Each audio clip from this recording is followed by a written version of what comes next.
ఒకే జాతి బిడ్డలను, ఒకే రక్త సంబంధికులందరినీ ఏకతాటిపైకి తీసుకురావాల్సినటువంటి అవసరాన్ని గుర్తించి ఇవాళ ఇక్కడ ఈ కార్యక్రమం నిర్వహిస్తున్నటువంటి చంద్రశేఖర్, అలాగే మిత్రులు మొన్న నా దగ్గరికి వచ్చి అన్న మేము ఒక చిన్న కార్యక్రమం చేస్తున్నాము, మీరు రావాలి అని చెప్పినారు. కార్యక్రమం ఉద్దేశం అడిగిన, ఇట్లా చేస్తూ ఉన్నామన్నా అని చెప్పని అడిగినప్పుడు, ఇది కార్యక్రమం చిన్నదా పెద్దదా నాకు అవసరం లేదు, దాని లక్ష్యం ఏందో తెలియాలి. దాని లక్ష్యం ఏందో తెలిసినప్పుడు మనకు రావడానికి పోవడానికి ఎలాంటి ఇబ్బందులు ఉండవు. ఇక్కడ ఇప్పుడు ఇవన్నీ ఎందుకు, ఈ కెమెరాలన్నీ ఎందుకు? వాళ్ళని చూసి మాట్లాడితే 10 నిమిషాలు నిమ్మలంగా ఉండేదని. సరే, ఏదేమైనప్పటికీ కూడా వడియ రాజులు, ఇక్కడ వడ్డేరులు, ఇక్కడ వడ్డేరులు రెండు ఒకటే, రైట్. ఇక్కడ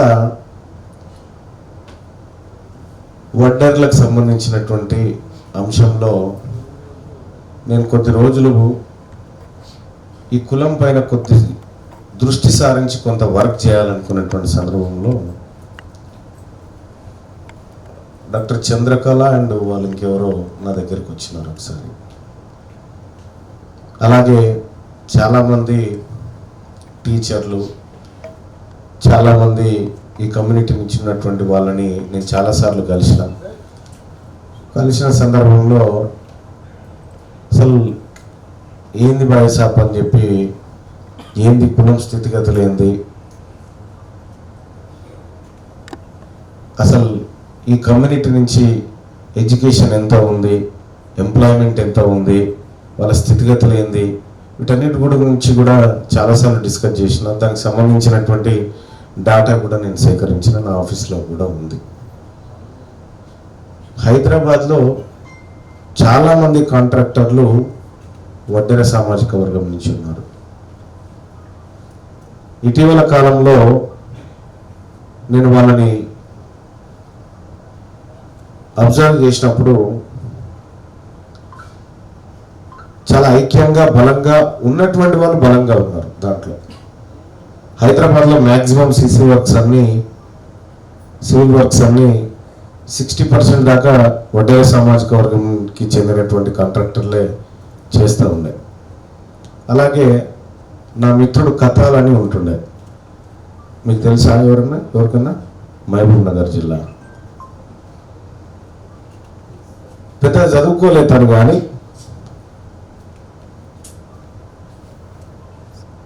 చాలా అద్భుతమైనటువంటి మైనింగ్ డాన్. అతడు ఎదుగుతున్నటువంటి క్రమంలో ఆయన వెంట రెడ్లు వెంటబడి హత్యాయత్నాలు చేసి ఆయన సామ్రాజ్యాన్ని, వ్యాపార సామ్రాజ్యాన్ని గుంజుకోవాలని ప్రయత్నం చేస్తే, అతని మీద అటాక్ చేస్తే యశోద హాస్పిటల్లో ఉంటే ఆ రోజు నేనే పోయి ధైర్యం చెప్పి రావడం జరిగింది. అంటే కొంచెం తెల్లగా ఉంటే, కొంచెం మెరుగ్గా బాగుపడతా ఉంటే మనకు ప్రమాదాలు పొంచి ఉంటాయి.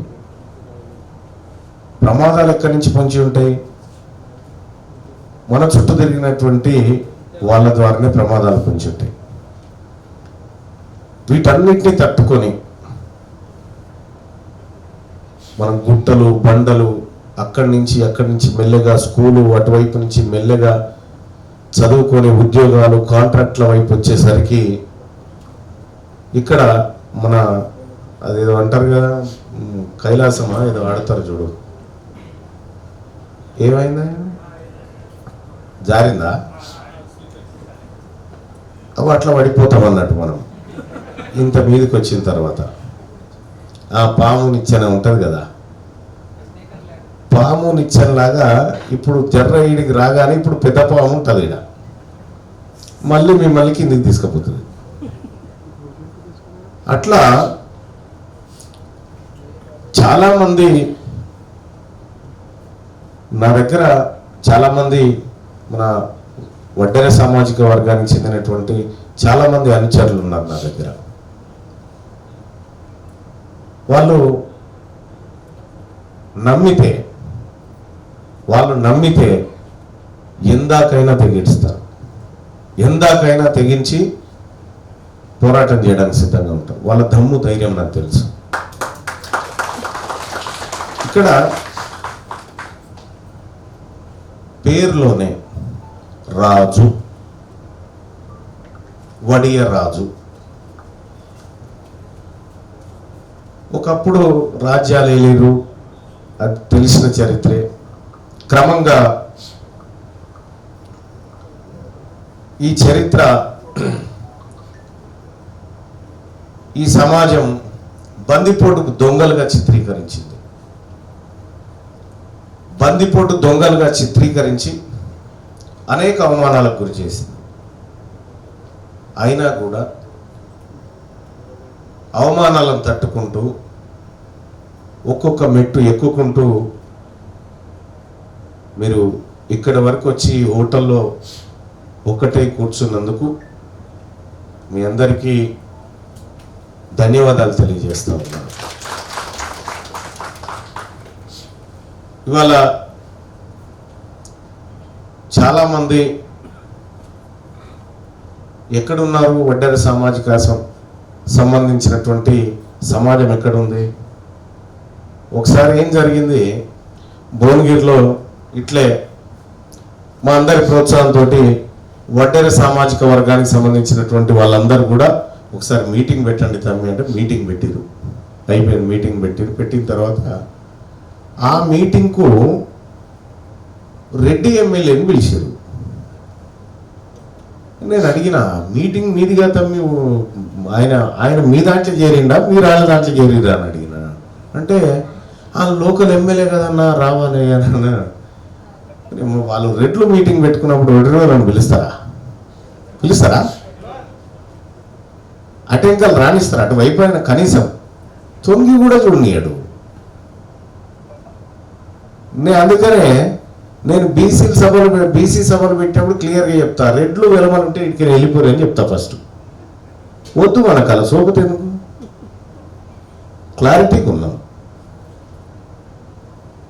ఇలా తెలంగాణ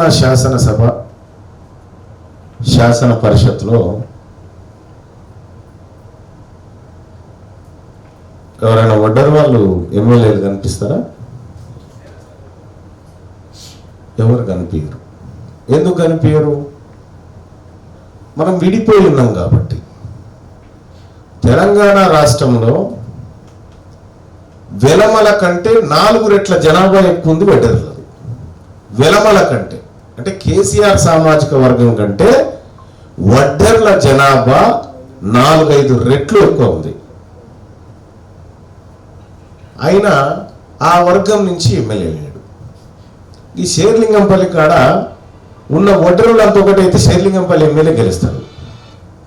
దూరం కూడా అక్కర్లేదు. శేర్లింగంపల్లి కాడ వడ్డెరులు ఒకటైతే శేర్లింగంపల్లి ఎమ్మెల్యే మనదే.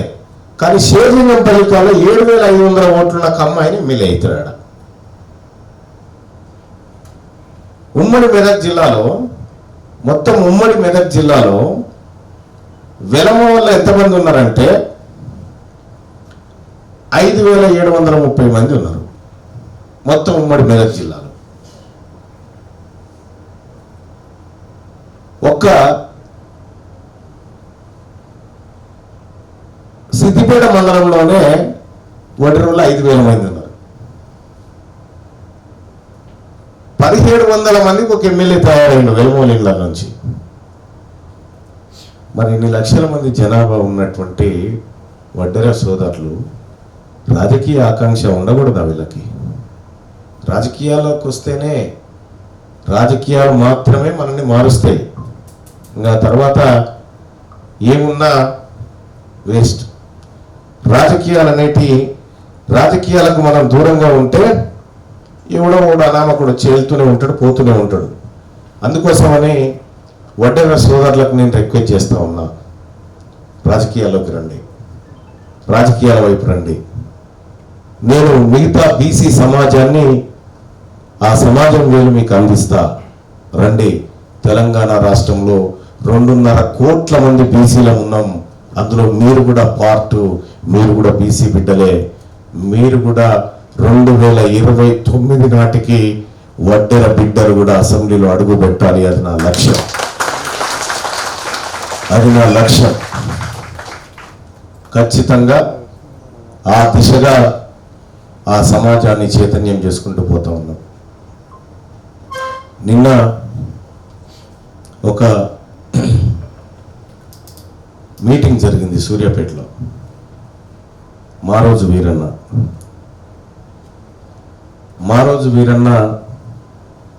27వ వర్ధంతి. ఆయన నా ప్రజలకు అధికారం కావాలన్నాడు. నా ప్రజలంటే ఎవరు? బీసీలు, వడ్డేర్లు, ముదిరాజులు, యాదవులు, మున్నూరు కాపులు, పద్మశాలీలు, నాయి బ్రాహ్మణులు, రజకులు, వీళ్ళకు పొలిటికల్ పవర్ కావాలన్నాడు.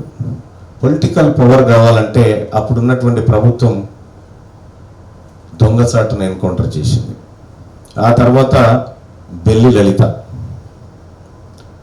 లలిత నాకు సామాజిక తెలంగాణ కావాలంటే ఆమెను 17 ముక్కలుగా నరికి చంపింది. కానీ ఇదే వడ్డెర సామాజిక వర్గంలో పుట్టినటువంటి శంకరన్న అని ఉంటాడు. శంకరన్న ఆయన మావోయిస్టు పార్టీలో అత్యంత కీలకమైనటువంటి నేత. ఆ శంకరన్నది భువనగిరి ప్రాంతం. ఆ శంకరన్నని చూస్తే సమాజం తల ఎత్తుకుంటుంది. అటువంటి లెవెల్లో పనిచేసినటువంటి ఆ వడ్డెర బిడ్డ మావోయిస్టు పార్టీ చివరి అంకానికి వచ్చిన సందర్భంలో చేరి జనజీవన స్రవంతిలోకి వచ్చాడు. వచ్చిన తర్వాత ఇవాళ బీసీ ఉద్యమంలో ఉన్నాడు. అతని హిస్టరీ గురించి తెలుసుకోండి. ఆ శంకరన్న రేపు ఫ్యూచర్లో తెలంగాణ రాష్ట్రంలో ఖచ్చితంగా ఎమ్మెల్యే అవుతాడు. ఆయనకు బీసీ సమాజం అంతా అండగా నిలబడుతుంది. మీరు కూడా మీ ప్రాంతంలో ఉన్నటువంటి బీసీ సమాజంతో అసోసియేట్ కాండి. మీరు ఫస్ట్ బీసీలు. ఇంకా కొంచెం ఇన్డెప్త్కి పోదాం. ఇప్పుడు మొరాకో దేశం ఉంది. మొరాకో తెలుసు కదా? మొరాకో దేశంలో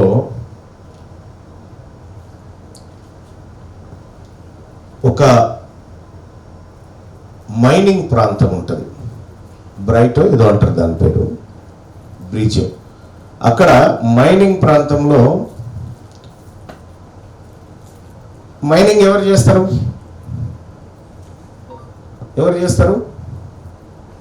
మన సామాజిక వర్గాలు మైనింగ్ చేస్తాయి. వాళ్ళు ఒక గుట్టను తవ్విరు. దాదాపు 580 మీటర్లు లోతుకు తవ్విన తర్వాత ఒక మనిషి అవశేషాలంటే బొక్కలు బయటపడ్డాయి. ఒక మనిషిని పాతి పెడితే మీటరు, 2 మీటర్లు, 3 మీటర్లు పాతి పెడతారు. 580 మీటర్ల కింద ఎవరిని పాతి పెడతారా బాబు? ఎట్లా వచ్చిండు వీడికి అని పరిశోధన జరిగింది. పరిశోధన జరిగితే అప్పుడు వాళ్ళు వచ్చి ఆ పూర్తి ఎముకలను బయటికి తీసి ఇది ఇప్పటి మనిషి కాదు, 3,15,000 సంవత్సరాల క్రితం నాటి మనిషి అవశేషాలని శాస్త్రవేత్తలు చెప్పారు. మైనింగ్ చేసింది మనం, దాని దగ్గర తీసుకుపోయింది మనం.